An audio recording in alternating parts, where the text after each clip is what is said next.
Hey YouTube, this is Corlash1990, and today I have a Dragoborne deck tech, and it's one I haven't done yet for this game.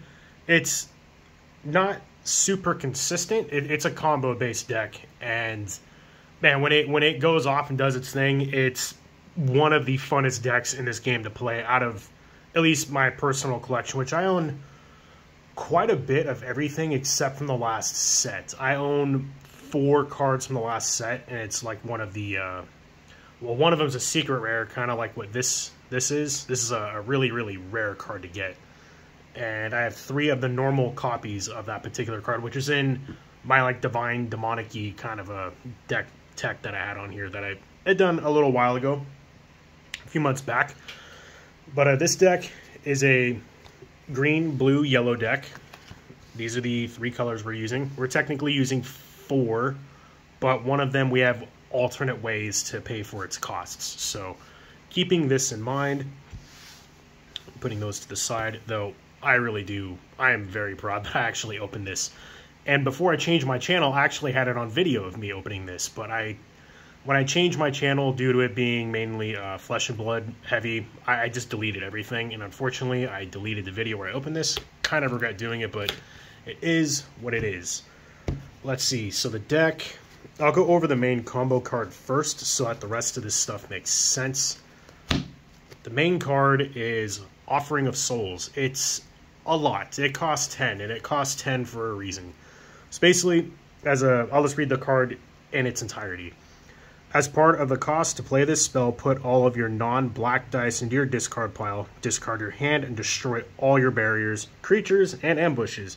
You cannot lose the game until the start of your opponent's next turn. Draw 5 cards, and then all creatures and spells in your hand cost 0. And at the start of your opponent's draw step, you lose the game. So basically, we're ramping into this. We play 4 of them for a reason. But we want to ramp into this as fast as possible, play it, and then draw into a bunch of these big dudes that are either unblockable, do double damage to barriers, or destroy your opponent's defense dice, essentially. And then this just draws you into cards, and then it's just a lot of rampy type stuff. And the way we play this card is, well, we can put a copy of one into our resource area, and we have black. But there's a card that allows you to, is it Chromatic Disturbance? Yeah, you can play the cost for cards as though they were green. So this right here makes it so like this is green. So you can either put this in your resource zone, you have that black resource, or you are lucky and you have this, and it turns this into green, so you can then play it off of your other resources. So anyway, now that we got that out of the way, we'll go into the actual creatures. And I run 4 of Terrax Earth Shaker.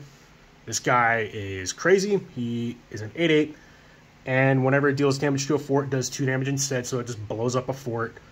And this creature costs 2 less from your, for each of your barriers, he costs cheaper. Doesn't matter, because we're going to be playing him for free anyway. And then if he's Drago Crossed, which he won't be, yeah, it can't be chosen of spells or abilities. Mainly, it does 2 damage to a fort, and it's huge. That's what really matters about that.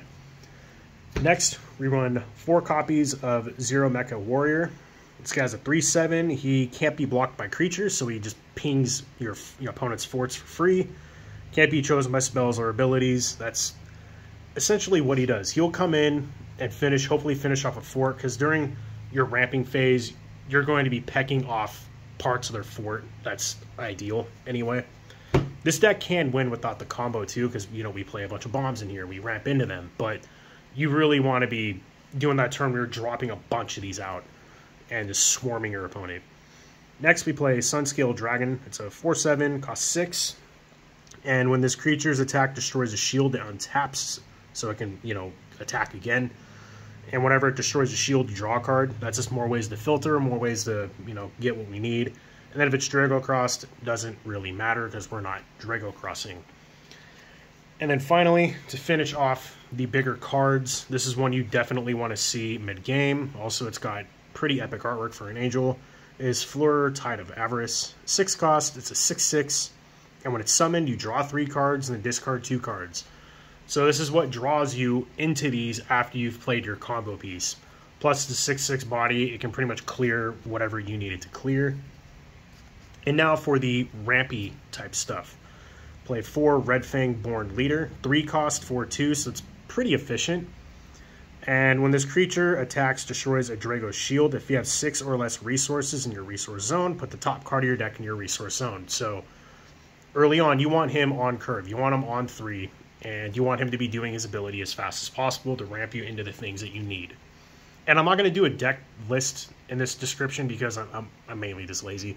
That's why I'm laying this all out and kind of taking my time with it. Next, we play 4 Fleetwing Sprite. 2 cost, 1/1, and when this creature's summoned, you can put a card from your hand into your resource zone, so it's like a rampant growth. And it has a Fort Burst effect of when this you put it in your resource zone. So, yeah, this card is just, it's perfect for the deck. It does everything we want it to. And then to round off the creatures, we also play 4 Expedition Merfolk. It's one of the reasons why we're playing blue along with her. 1 cost, 1/1.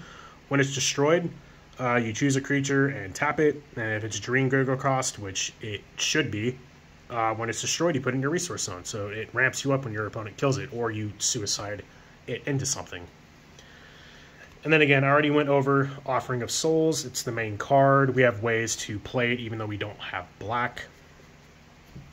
Next, we play 4 Growing Touch.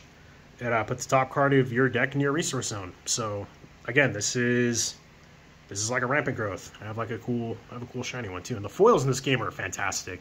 Art in this game is fantastic. Very underrated. One of the reasons why I got into Alpha Clash is because the artwork and the card framing reminded me of Dragoborne quite a bit, though the gameplay is completely different. But yeah, that was one of the reasons why I'm kind of dipping my toes into it and seeing what I'm like, how I like it. I have a booster box coming, so I will do a booster box opening of that game in this video, or not in this video, but on this channel. Again, it's not going to be like a mainstay thing, so if that's not your thing, then I wouldn't really worry about it. But also, if you have a yellow die that's between 5 and 6, then you can put the top card of your deck in your resource zone and put one of your resources back on the top of your deck. So you can help fix things that are important. There's also a huge glare to get them out of your resource zone back in your deck so you can draw them and then get what, play the card that you need to play. You also play 3 Sky and Earth, and it's 3 cost. Put 2 cards from the top of your deck in your resource zone and then put one of your resources back on the top of your deck. Fort Burst, you can put this card in your discard pile to put the top card of your deck in your resource zone. So again, it's like another rampant growth. We play a lot of effects like that because our deck is full of 6 and up cards. And then again, this is a very important card. If you want to build this deck, you need 4 copies of this. Unless you want to add black, which, I mean, you could, but you're still running green. I would just play this card. It's a 1 cost. For this turn, you may pay the cost of cards in your hand as though they were green, and the next time you play a non-green card, draw a card, which is pretty good. And if you have a green die between 1 and 3, then you may choose one of your resources. For this turn, you may play that card as though it were in your hand. So again, if you're accidentally getting all of these in your resource zone, which can and probably will happen, you have ways to get that back. So you're not just completely screwed on your way out, your win con. Next, we play 4 copies of Replenish the Ranks. This card is also very good, and I got a cool foil one. It's one of the better cards from I think the first set. 4 cost, draw 2 cards. If you have a yellow die on 1, draw 3 cards instead. If you have a yellow die on 6, you can pay it for free. So, lots of card draw. We need to draw into our stuff, and there's a glare, so I'm going to try and avoid the glare. And then finally, to round the deck off, I play 2 United in Purpose. It's a 4 cost. If an opposing effect would cause you to discard this card from your hand, and if you have a yellow banner, which we do, you may pay this card for free instead. Draw 3 cards, discard a card from your hand, and then if you have a blue die between 1 and 3, then you can put a card from your hand face down into your ambush zone. So we have a couple of Fort Burst effects, not a lot, but it's more card draw. It's ways to filter through the deck and get what we need. So anyway, that was the deck profile. Like I said, this deck is not horribly consistent, but it is very rewarding when it actually does what it's supposed to do. Again, just like any other combo deck in any other game, right? So you just have to know your game plan. You have to know the deck that you're playing against, and sometimes it's not efficient to try and ramp into this. It's more efficient to just ramp into these and just close the game just outright the hard way with those. I mean, we do have a fair amount of early game, but this is a pretty fast-paced game, especially because you already start the game with 3 resources in play. So it can get out of hand pretty fast. But all in all, this is a fun deck. It's obviously one that's been in my collection for quite some time. I was actually pretty proud that this is a deck I came up with myself. There was no, like deck lists that I was looking up or like the idea. I'm sure people back in the day really tried making this work, and I imagine it probably looked somewhat like this. Yeah, this was like one of my first decks I made after I made my demon deck, which is something I still have. I'm never gonna. I might get rid of some of my other games, but this is a game that I do plan on keeping. I have a draft cube for it. It's awesome. It's such a shame we only got like 5 sets of this game, maybe 6. I can't remember. Not a lot, not enough.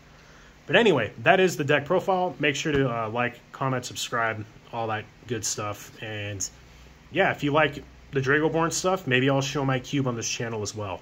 And I have some other videos in the line. I really need to do updates on my Nightmare Before Christmas deck techs because I was being dumb and not really reading the rules properly on how to play Personas and like how many copies in them. But I have since fixed those decks. Thank you to the person who commented and told me about that. You are awesome.